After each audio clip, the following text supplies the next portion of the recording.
Hi, my name is Wouter Meester. I'm from the OECD Competition Division, and I'm very happy to be joined today by Mario Umaña, Lead Trade and Competition Specialist of the Inter-American Development Bank. We just came back from a very interesting session of the Global Forum on Competition that focused on regional competition agreements, where Mario spoke about the challenges and benefits of regional competition agreements in Latin America and Caribbean.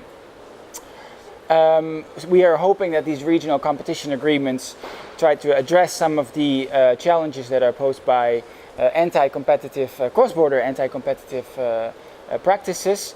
Mario, so I would like to ask you, what are the challenges that you see in Latin America when it comes to regional competition agreements? Oh, thank you, Wouter, for this opportunity.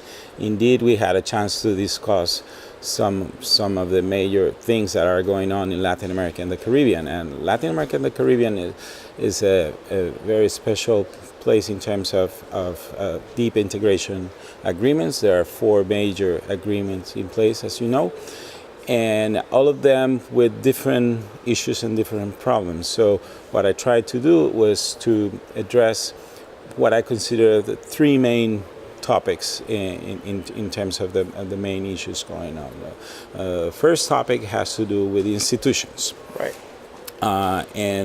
Overall, I think the clear conclusion is that, at least in the case of 2 of these arrangements, the Andean Community and CARICOM, which they have perhaps the stronger institutions in place, even for them, we can say these institutions are relatively fragile and under budgeted.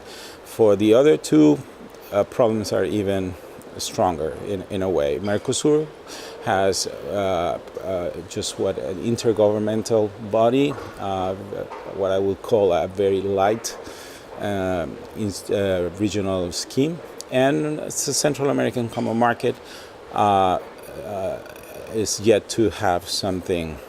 It's working for the last few years, trying to get something done, but nothing yet. So institutions is the first problem. The second problem has to do with the actual regional normative framework. And again, both in the cases of the Andean Community and CARICOM, there's some framework, but what I can see clearly is that the framework is dated, and some of the major typical provisions that you would think a regional scheme should have, like regional merger enforcement or regional prosecution of cartels, right, are not really there. The main issue, both for CARICOM and the Andean Community, is that there are no cases. Mm-hmm.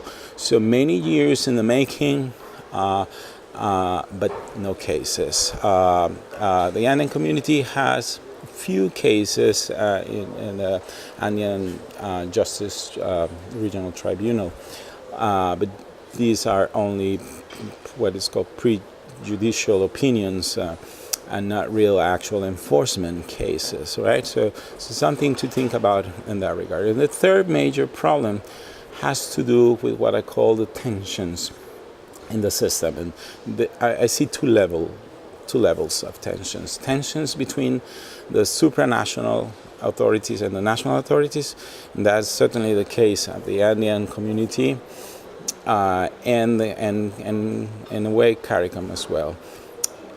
And also tensions between the authorities responsible for trade and the authorities responsible for competition. And that is exactly the case in the Central American Common Market.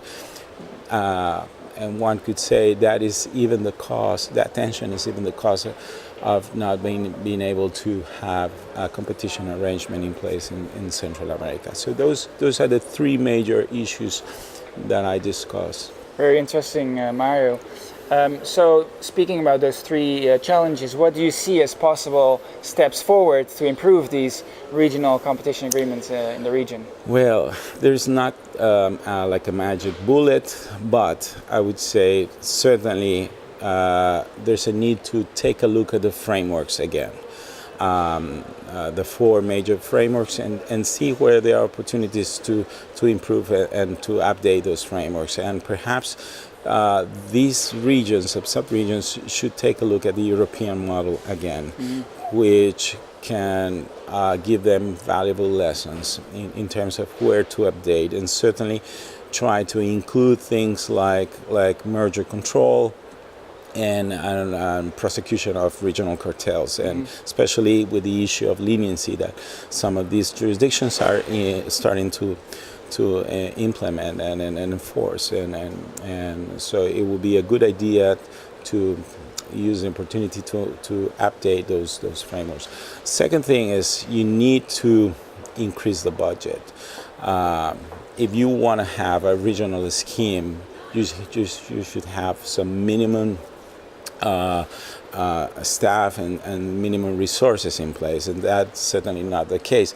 But how you do that, and the only way I see it is with a more intelligent advocacy for the importance of the regional agreement with the authorities that are in charge of giving the resources to these institutions. So, and then finally, one should start thinking if we're pushing in the right direction. And what I mean by that is maybe it's time to take a look at something different aside from these four deep integration schemes. And that is maybe take a look at things like the Pacific Alliance, which is a very modern trade arrangement and for four countries, Mexico, Chile, Colombia, and Peru. And the other thing is also to revisit some of the memorandum of understanding that these authorities are signing. My point was that these MOUs should move toward more develop MOUs in the sense that they should talk not only about just normal cooperation, but also coordination in terms of cartel investigations, again, merger review, and so to take that a little bit up a notch and see if that works better than the effort inside the common market schemes. Very good. Thank you very much, Mario.